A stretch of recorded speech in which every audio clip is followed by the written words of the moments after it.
Halo semuanya, pernah nggak sih pas lagi nonton berita Anda dengar istilah-istilah ekonomi makro yang kayaknya, wah ribet banget. Terus dalam hati mikir, itu mau urusannya orang-orang di bursa saham, nggak ada hubungannya sama kehidupan saya sehari-hari. Nah, kalau pernah, Anda nggak sendirian. Tapi hari ini kita bakal coba bongkar pemikiran itu. Oke, mari kita bedah sama-sama. Di sesi explainer kali ini, kita akan fokus ngelihat gimana sih konsep makroekonomi yang sering kerasa jauh dan abstrak, kayak nilai tukar mata uang, sebenarnya literally menyentuh sendi-sendi kehidupan kita di Indonesia. Kita bakal pakai kacamata analisis dari pengamat ekonomi, Fahmi Radi, buat ngupas tuntas masalah ini. Yuk kita mulai. Masyarakat desa tidak akan terdampak karena tidak memegang dolar. Nah, premis ini tuh sering banget kita dengar kan? Dan sejujurnya gampang banget buat diterima. Ya, logikanya kerasa masuk akal sih kalau dipikir-pikir. Maksudnya, kalau seorang petani di desa atau pedagang kecil di pasar tradisional nggak pernah sekalipun bertransaksi pakai lembaran dolar Amerika, ya fluktuasi nilai tukar dolar harusnya nggak ngaruh dong ke mereka. Tapi coba kita pikirin lagi. Apakah realitas ekonomi kita tuh beneran sesederhana itu? Apa dompet kita otomatis aman dari guncangan global cuma karena nggak ada mata uang asing di dalamnya? Hal itu membawa kita ke bagian pertama pembahasan kita, mitos ekonomi masyarakat desa.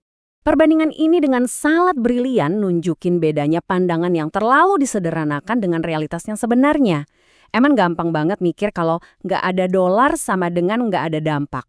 Tapi, analisis dari Fahmi Radi itu ngasih kita semacam tamparan realitas gitu loh. Beliau nekenin kalau sistem ekonomi itu nggak bekerja sesederhana ngelihat siapa yang secara fisik megang dolar.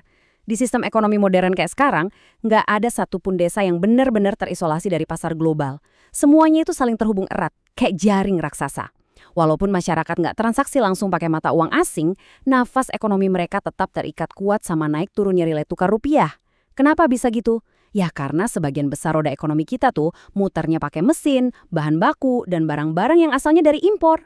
Sekarang mari kita beralih ke bagian kedua untuk melihat bagaimana ini bekerja, efek domino nilai tukar. Terus gimana sih rentetan kejadiannya di lapangan? Nah, mari kita lihat reaksi berantai ini dari dekat. Prosesnya tuh terjadi selangkah demi selangkah secara otomatis. Langkah pertama, bayangin nilai rupiah kita melemah terhadap dolar AS. Begitu itu terjadi, boom, langsung memicu langkah kedua, harga barang-barang impor dan bahan baku melambung naik.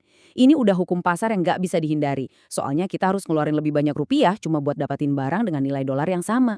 Terus, sampailah kita di langkah ketiga, yang paling kerasa dampaknya. Karena bahan baku impornya makin mahal, otomatis biaya produksi untuk kebutuhan lokal kita melonjak tajam.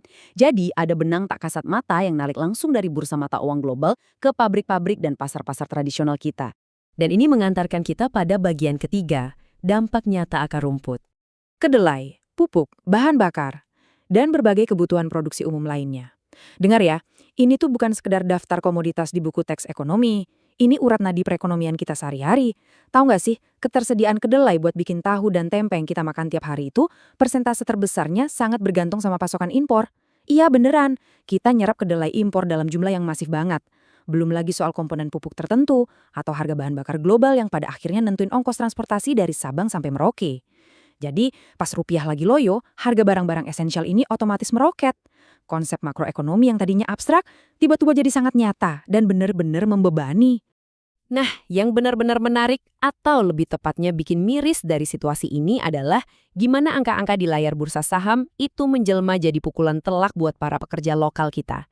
Kenaikan harga kedelai, pupuk, dan bahan bakar ini membebani rakyat kecil secara instan. Bayangin aja, petani yang butuh pupuk buat sawahnya tiba-tiba harus ngerogoh kocek jauh lebih dalam. Pedagang kecil harus pusing nanggung ongkos logistik yang membengkak. Dan contoh yang paling sering kita lihat, perajin tahu dan tempe harian.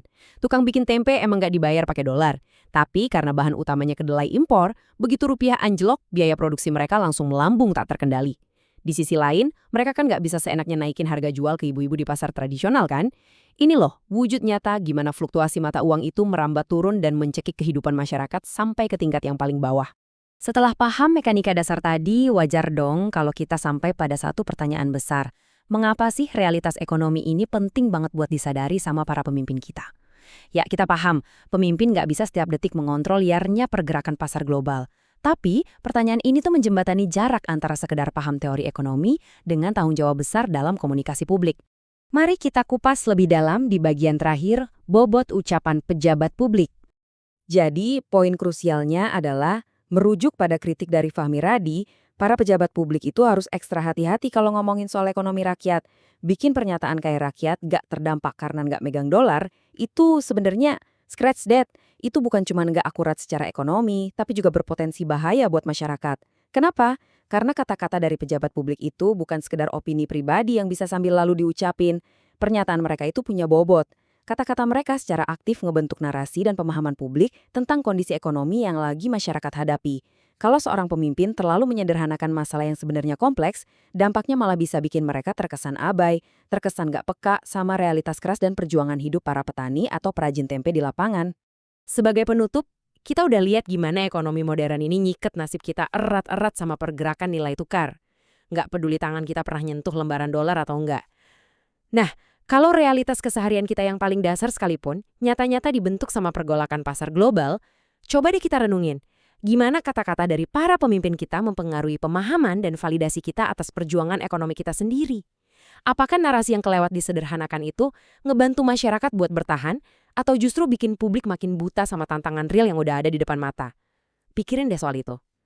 Terima kasih banyak udah ngikutin sesi explainer kali ini, dan teruslah kritis dan antusias dalam memahami dunia di sekitar kita. Sampai jumpa!